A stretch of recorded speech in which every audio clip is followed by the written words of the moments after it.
Today we want to learn how to insert step chart in Excel, and it's a really simple task. We have to know just one trick.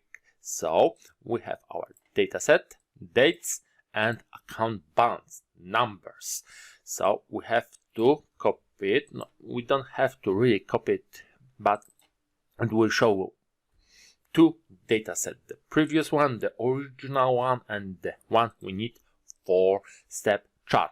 And we have to copy once more our dataset without headers, and Ctrl V, just paste.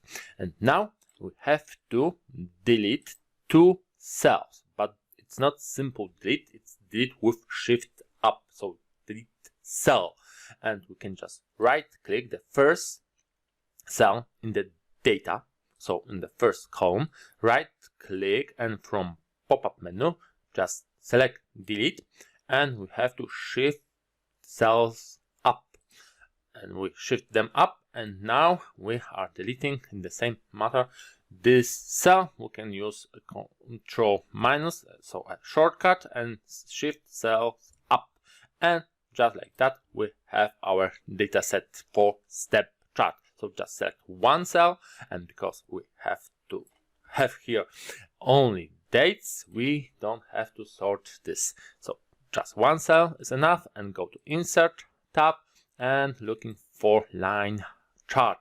And I want line chart with markers to show that almost in each date we are using, we have 2 points. So from one date to another date, there be a horizontal line or a vertical line, just to connect those dots.